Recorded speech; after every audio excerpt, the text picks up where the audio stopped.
Iris saw her husband's grandfather only 3 times. Mr. Tribble gave the impression of a stern man, a tall old man with deep-set brown eyes under shaggy eyebrows, gave her, a fragile girl, a superstitious terror. "Can you imagine? The whole house will be ours," rejoiced Dwight, making himself a coffee. "No renting and constant moving, no extra expenses and strange landlords. Just remember how we had to pack up at night a couple of times." Iris smiled slightly. It made her laugh now, but back then they'd had another family move in, just for a couple of days according to the landlady, and that wasn't funny at all. Another time, the drunken son of the landlady came to the apartment and demanded them to leave immediately. There were several other similar incidents. "Don't be afraid of my grandfather. His house is big, and besides he spends all his time downstairs in his room."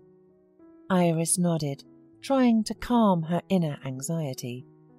She directed her thoughts to the positive side. They would have their own place, and they would not have to be afraid of the owner's caprices. But immediately the old man's cold gaze appeared before her eyes, and all the good things disappeared. The packing didn't take long. For several years of such nomadic life, the young family had not acquired any weighty possessions. All their belongings fitted into a couple of backpacks and a few suitcases. At Dwight's grandfather's house, the young family took a bedroom on the 2nd floor. Iris was worried that Mr. Tribble was used to living his single life, and now they were disrupting it. "Come on, Iris," Dwight reassured her. "He has a TV in his room. We certainly do not disturb him, and in general, he's really great and cool. He understands even more than we do." But Iris was sure that Mr. Tribble was bored alone and lacked a woman's help at home, and now Iris was supposed to fix it. But she had a problem with that. Iris worked as a nurse in a hospital, and she usually came home exhausted. In rented apartments, she could go to bed without having dinner, but in Mr. Tribble's house, how could she do that? The first month passed quietly. Iris spent all her time at work or sleeping off her shift. Dwight knew that a nurse's life did not always go according to schedule. Iris often substituted for sick colleagues and those who took a vacation. Sometimes he did not see her for a day, but he was used to that kind of life before he got married. One day Iris came home from work very late. Dwight was already asleep, and Mr. Tribble, judging by the light from under his door, was reading in his room. When she heard the delicious aroma coming from the kitchen, she hurriedly went there. There was still hot roast chicken on the griddle, and on a plate under the foil there were mashed potatoes and a note, "Warm it up," next to it. The handwriting was similar to Dwight's, who always used exclusively printed letters, and only the letter A was slightly different. Iris was extremely surprised that her Dwight was able to make such a delicious dish out of meat.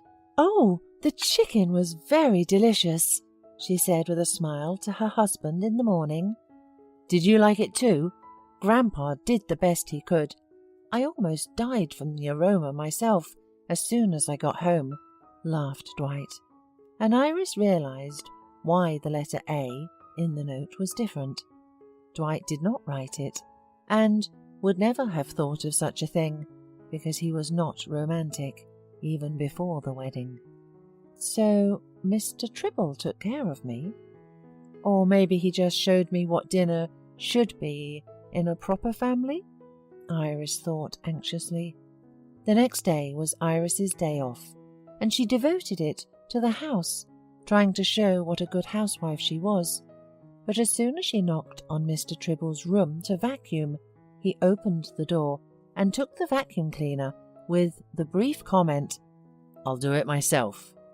Iris went to wipe off the dust, and all the time she was criticising herself for not thanking Mr. Tribble for a delicious dinner.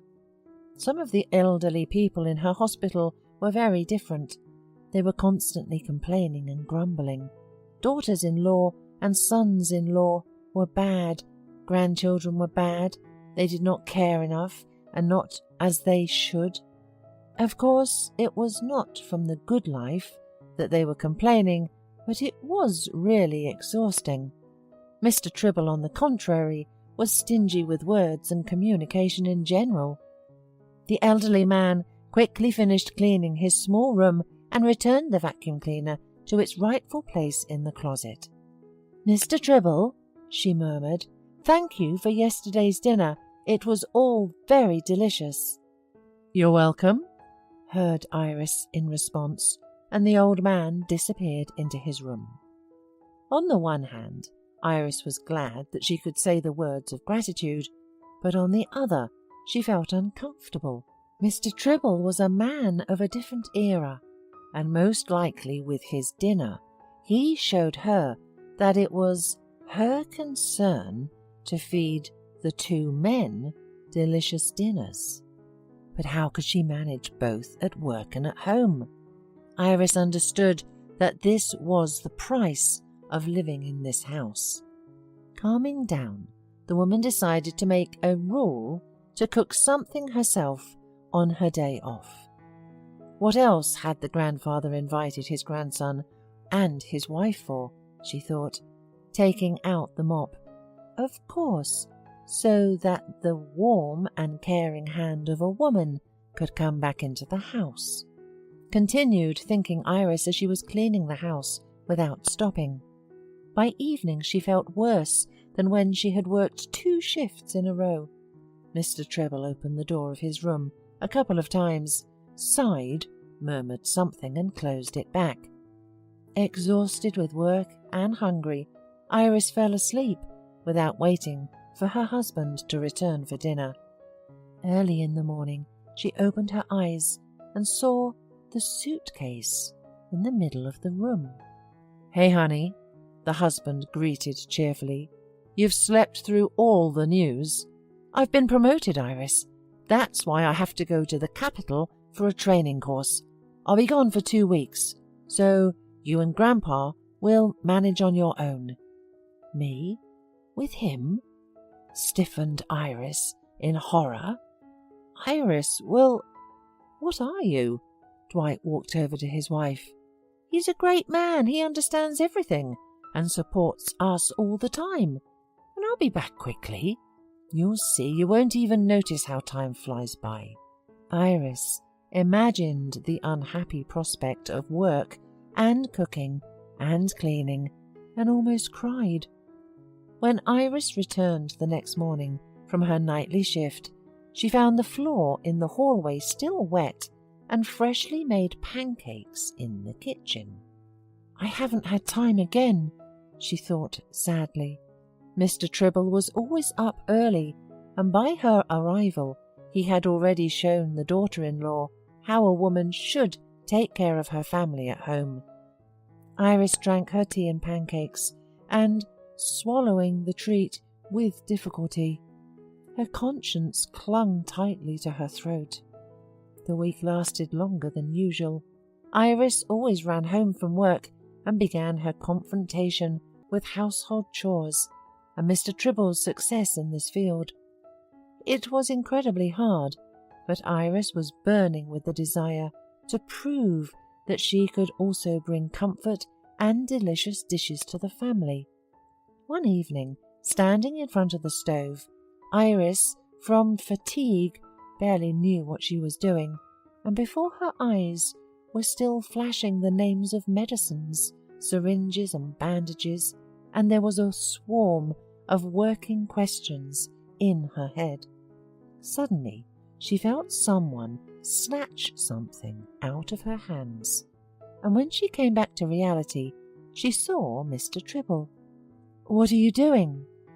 "Iris, can you hear me?" he asked with resentment. "Making dinner." Iris sat down on the stool, not fully understanding what was going on.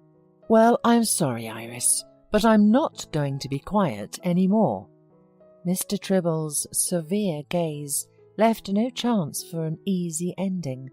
Iris tensed and then suddenly relaxed, admitting that if she could not be a worthy housewife in this house, then fine. At least she tried to become her. Do you have any idea what you're doing? You work all day long and then you run into the kitchen. You're crazy. You're a nurse and you don't care about your health. That's nonsense. Do you think I can't cook a good dinner? I may be old, but I cook decently. There was resentment in Mr. Tribble's voice. So leave the kitchen to the old man, and you go rest immediately, said Mr. Tribble sternly, and Iris hurried to execute the order. A few hours later, already after dinner, Mr. Tribble in a calm voice explained everything. I didn't invite you here to take care of me.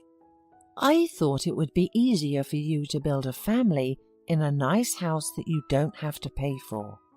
Plus, I can always take care of the household. I knew you were a nurse, and that job doesn't tolerate fatigue. My mum went through the wartime as a nurse and then worked in a hospital all her life. I knew how to cook from a young age. I had no father, so the whole responsibility for everyday life was on me. I even thought of becoming a doctor. Iris saw Mr. Tribble smile warmly for the first time. But my inclination to investigate has made its adjustments in my life. Furthermore, I didn't let my wife spend all her time in the kitchen either. She was a teacher, so while she was checking her students' tests, I was cooking. If I was working late, she was cooking. That's how we used to live. So you, too, should not think about household chores when you are tired. This is not a good thing. A week passed after this conversation, and it was the day of Dwight's return. Iris came home from work, and her beloved husband was waiting for her. Mr. Tribble, of course, took care of the wonderful dinner. There's our Iris back, and we've already prepared everything, Mr. Tribble reported. Come on, Dwight, finish serving. While Iris was washing her hands, she heard the conversation. Mr. Tribble was teaching Dwight nuances. The knife on the right and the fork on the left, and don't forget the napkins. And I'll open the wine. Maybe you should hang a towel on your arm, joked Dwight. Oh, that's easy, replied the grandfather. It's you young people who are ashamed to pay respect to the woman you love. You're all afraid of becoming a henchman, and we, old warriors, know how to carry our duties in the family and not to be servants. Keep that in mind. They both laughed, and Iris suddenly felt as warm as she should be at home.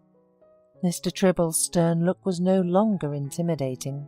Now Iris saw him in the strong shoulder he had put up for their young family. And really, we do have a great grandpa, she whispered to herself. And